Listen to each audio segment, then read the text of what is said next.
Designer game. In the last in our series, A Year in the Life of Fallow Deer, Phis explores exciting ways to use our wild venison. You've heard of planning permission? Well, this is permission planning. Andy Crow puts in the hours to try and secure the best bag of the year. Plus we have news, and Hunting YouTube takes a look back at the DNA Hunting Film Festival at the Northern Shooting Show last weekend. Welcome to Fieldsports Britain.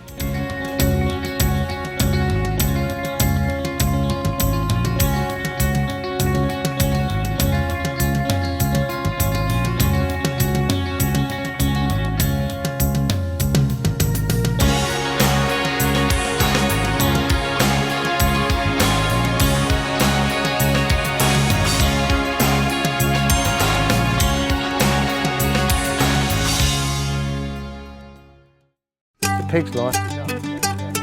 Unfortunately, other people can take a couple steps back and let's do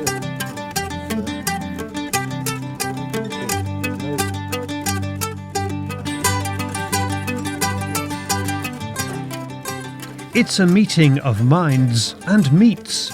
Phil Beale is an artisan charcuterie producer. His sausages and air-dried hams are the best in the business, thanks to the quality pork from his herd of Mangalitsa. So this is Blue. He's a 3-year-old Mangalitsa boar. He seems relatively happy today, not too hot, not too cold. And he's probably pushing about 260 kilos at the moment. So, all right to stroke. You don't want him on your lap. Phis is our professional Sussex deer stalker. He also specialises in a premium product, wild venison. Venison is a byproduct of deer management, but you end up with an incredible meat which is healthy, wild. Yeah, in terms of a quality meat, I don't think you can really get an awful lot better. We're going to cue them first. They have come together to experiment, create something delicious, and we'll be back to find out more a bit later in the last chapter of A Year in the Life of Fallow Deer.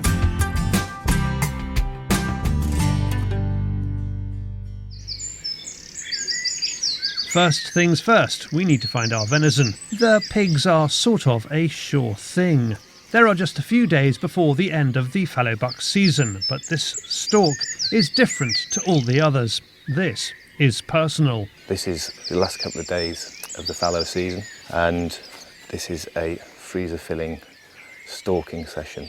That is my sole objective today, is to get some venison to get in the freezer, make into burgers, make into some of our smoked venison. Which is where we started. Which is where we started.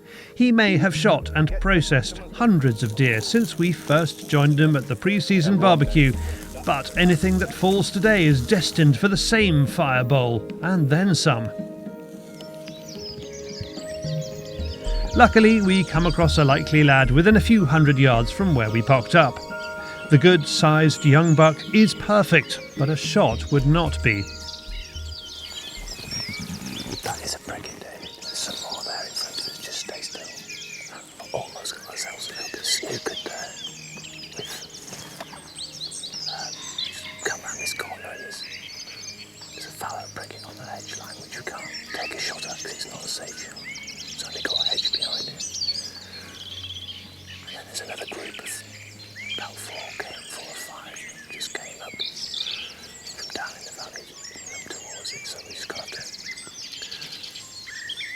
basically wriggle back out, reverse ourselves out of this position, and hatch a plan as to how we can try and get into these deer and get a safe shot. Wait.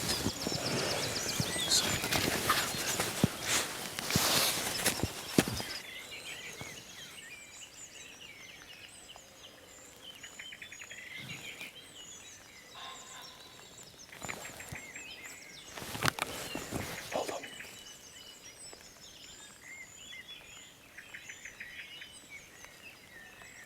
Not safe.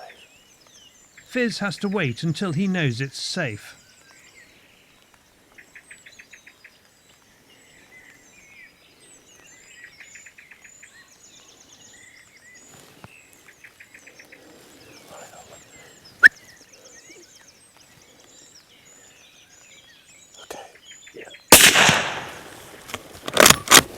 The low light is no issue for the Swarovski Z8i.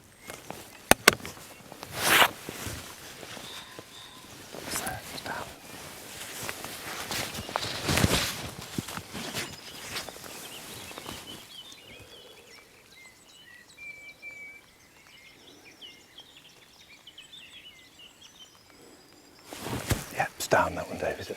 Yeah. So yeah, we just had to wait for a second there because it wasn't safe. As I said just before, it wasn't safe against this hedgerow.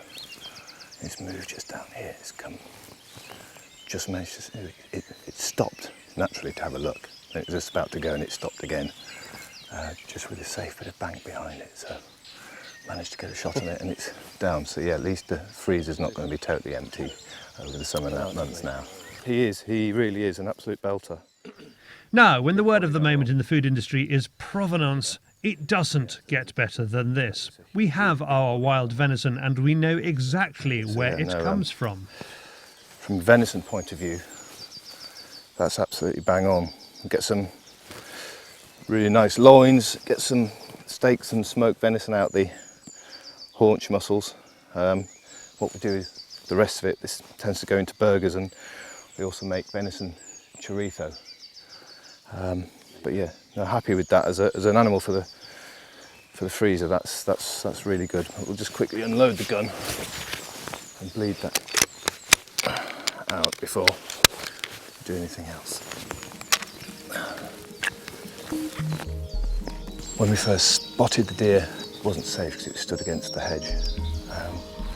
As it came down the hedgerow, it's stopped and literally got this nice bit of bank here behind it. It literally stopped just around here, so just give us a classic sort of 2-second opportunity there to get a safe shot. As we have still got an hour of deer time left, we leave this animal to pick it up shortly, and we continue on a circuit of the ground. Yeah, looking forward to a few months, 3 months break. But at the same time, by the time 1st of August comes around, I'll be chomping at the bit to get back out in the woods, I think. Across these fields here. Just don't move too much, David.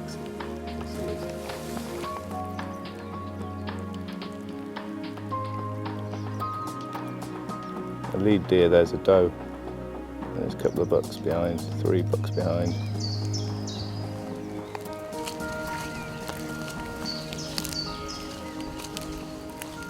The dawn chorus is a wonderful soundtrack to the morning, with Phiz's first cuckoo of the year making its presence felt. Always forget about cuckoos until one pipes up like that. It sounds pretty amazing.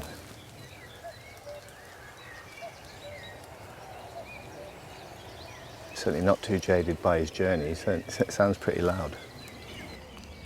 We spot more fallow on the other side of the valley, but they're off. And so now are we. 2 weeks later, and we're in the chiller to butcher our buck.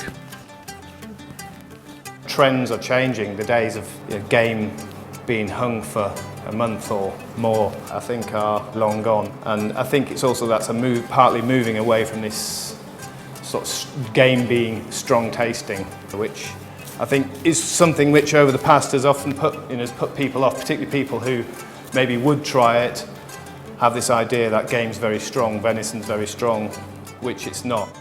Phis is processing all of this for his friends and family, and some needs to go to Phil at Beale's farm. What I'll show you now, Dave, is a little trick. So what I do is just pop in the tripe knife in there, that little cut we made. You can see it's just basically it's resting now on the skin on the inside of the coat, and then we'll just start to literally run down the back, and we'll go right down to the neck. So when it comes to pulling it off, you've only got half the friction.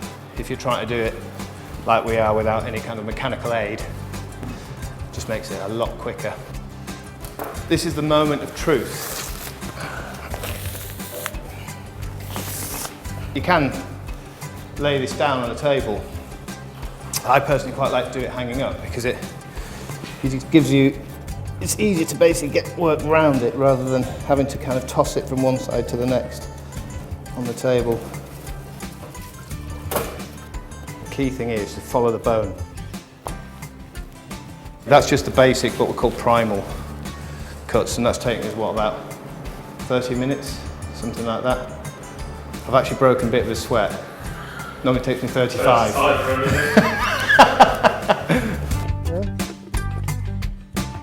The buck dealt with, the next stop is Beale's farm. In here we've got the whole neck muscles, all the coppers, we've got small hams, whole loins. Phis is a bit of a foodie and a wine buff, so he has been keen to explore all sorts of delicious ways of using his venison. Yeah, so far we've been experimenting with a few different products. Yeah, we've tried with salamis and spicy slicing chorizo, and obviously the cooking chorizo, which works perfectly, I think. Works really well, yeah. Obviously for me, working with a new meat, as you said, venison's very, very lean.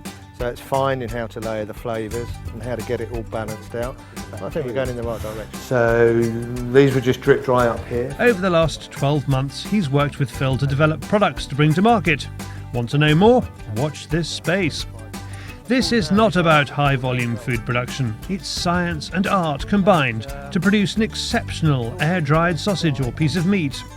Mangaliters are incredibly fatty pigs, and that allows me to free up a little bit of fat. And the thought of that going in with a prime cut of venison is just, for me, it's a bit of a match made in heaven, so to speak. Asking people to spend that little bit more on their food is difficult. Getting them to understand the time and effort put into delivering a quality product is difficult. But when the focus is becoming food provenance, surely deerstalkers, wild venison and other game meats are first in the queue. What goes into getting that piece of meat into a butcher shop and onto the customer's plate, like what it takes to get a salami just to have a couple of slices, I think that appreciation really needs to be reinstalled to the general public again. And when I do get to talk to people, they're really enthusiastic when they realise how much work and effort. And all of a sudden the overpriced view is starting to look at a different way. It's not overpriced if you don't buy as much. And if you've got something of good quality, you don't need as much. For more information about Swarovski Optics, go to uk.swarovskioptic.com, and if you fancy trying some air-dried sausages and meats, go to bealsfarmcharcuterie.com. Why wouldn't you eat game? Thank you Phis for making that series, and Swarovski for supporting it. Now from artisan to arty-farty, it's David on the Fieldsports Channel News Stump.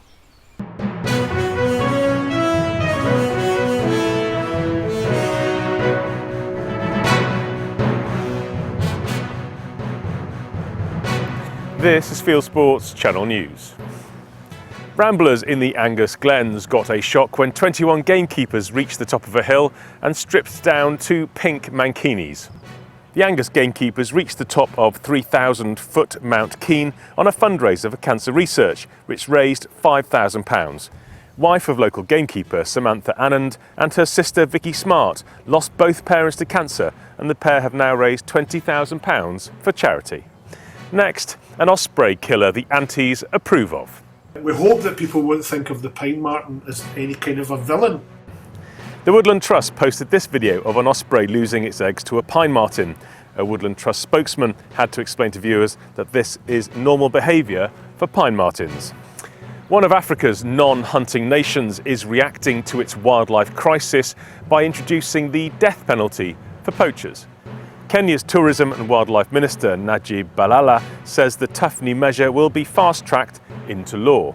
Animal rights groups reacted to the news with glee, though a story linking death sentences with victory was later taken down by one anti-hunting news site. More hunting organisations are showing their disapproval of canned lion hunting. In a surprise move in the autumn, South Africa's Professional Hunter Association, PHASA, backed captive-bred lion, or CBL, shooting. Organisations including Safari Club International and now CIC have distanced themselves from PHASA over the issue. A new UK one-stop shop hunting and adventure website has been launched at the Northern Shooting Show. Global Outdoors says it can book your entire trip, including all flights, accommodation and excursions, to ensure your trip of a lifetime. Do you fancy investing in guns? There's a new crowdfunding site for firearms and shooting accessories in the USA. The founders of gundynamics.com set it up because so many crowdfunding sites don't allow firearms-related projects. And finally, a video of a 14-year-old bow hunter's close encounter with a bear cub has gone viral. The bear climbs the tree next to David Grunow, who is in a stand in Alberta, in Canada. Grunow remains completely still, and the cub eventually climbs down to join its mother and another cub. You are now up to date with Fieldsports Channel News. Stalking the stories, fishing for facts, and no, that's not changing Victoria Hennessy. Thank you, David. Next up, Andy is earning his birds.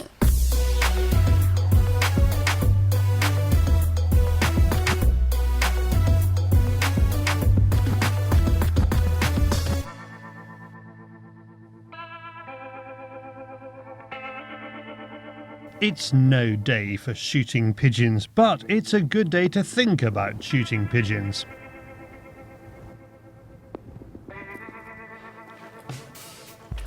He is even braving the weather to make absolutely sure it's going to be worth the effort of carting all his gear out to that oak tree. The reason being, there's loads for the pigeons to eat sitting on top of the soil. Just took loads of corn here, look. There was so much corn here when they drilled it, it was unbelievable. The rain has covered a lot of it in. As you can see, some of it's growing. It's growing but on the surface. They'll still pick that up. So some here look not quite gone in. They'll pick all these up. But as you can see, the flight lines what are coming through there, coming from the other side, coming up through, and they're all making out towards the middle, and it definitely looks like the oak tree's a hot spot for tomorrow. But you can't do enough. Reconnaissance is the thing, just watching the pigeons, flight lines. Looking quite promising for tomorrow.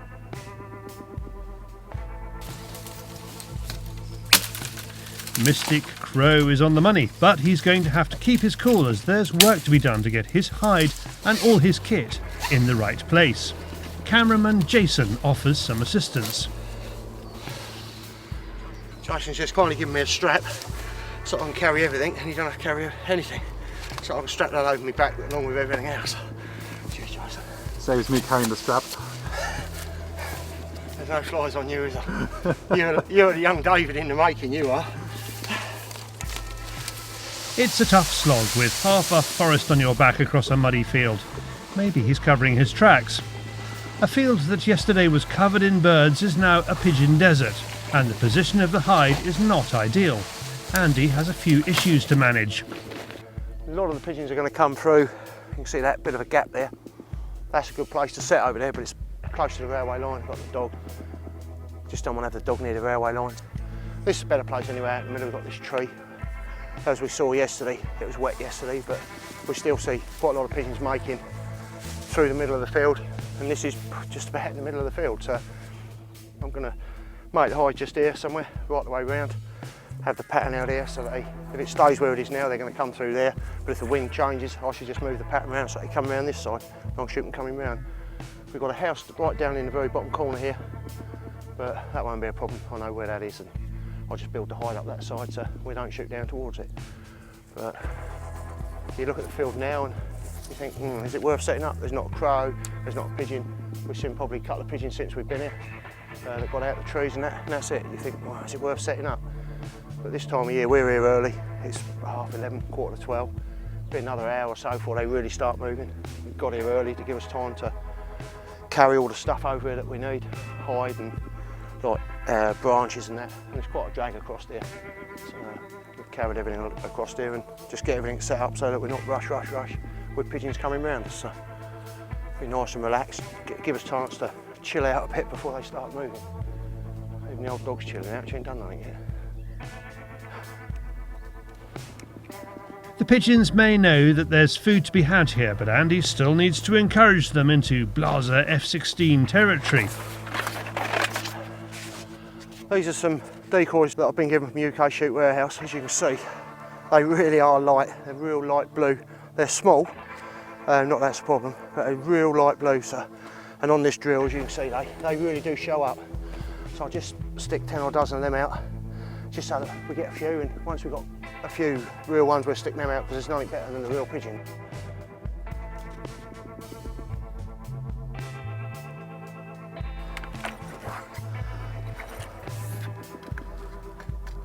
Trying out some new chokes today from Teak. They're 5/8 and 3/8. See how we get on with them. Give them a bash for a bit. I've also got some of the new Pigeon Extreme in felt. I'm going to give them a go today. I think that's the way things are going to go in the future. Things are going to go to felt more and more. But the way things are with plastics, I think everyone's got to get used to using them. And I've used felt before. I use it on the pheasants. It's no problem. To tell the truth, I didn't notice any difference really. They went really well, and we'll give these Pigeon Extreme a bit of a go today and see how we get on with them. These conditions are about right really. Nice bit of wind, about 6, 7, 8 mile an hour. Bit of sun, decoy sharp well, get the pigeons down, muffle the shot a little bit.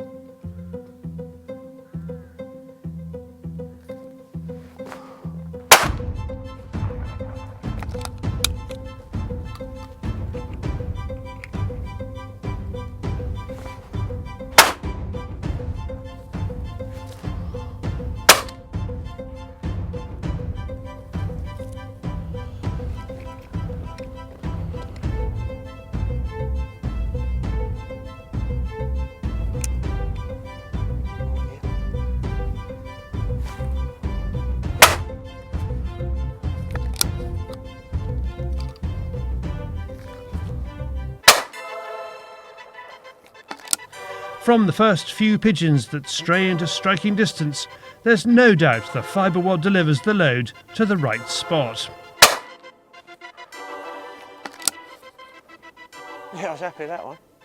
A bit annoyed really because he started to come and yeah, that's those fibre cartons. There's nothing wrong with that for a shot, I tell you.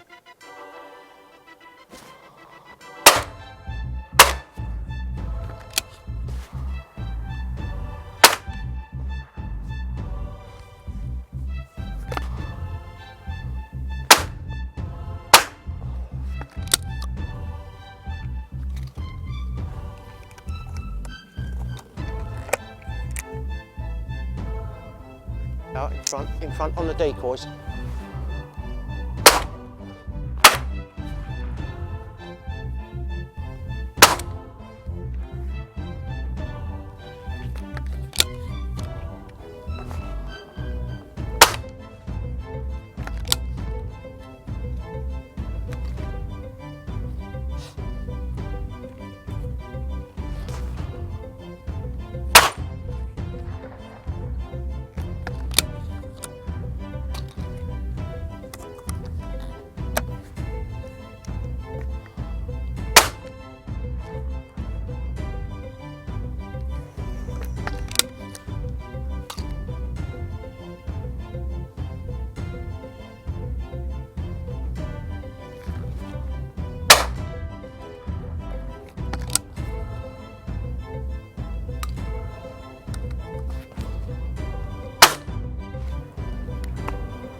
For every one pigeon that decoys, half a dozen keep going. They're looking.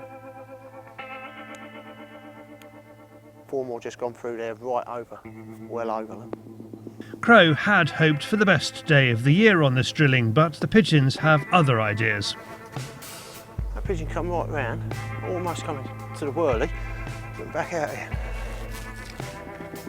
The reconnaissance promised a day to remember, but no one told the pigeons. Not that that worries Crow, who loves the thrill of the chase just as much as the catch. It's been a slow old day. We had a few around 2 o'clock, there was a few coming.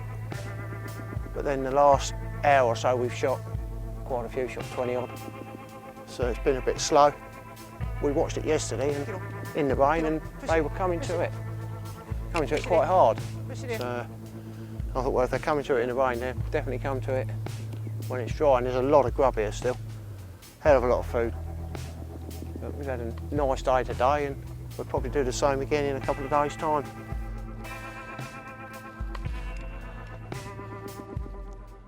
Now from a field in Kent to the wider world of hunting and shooting on YouTube. It is Hunting YouTube.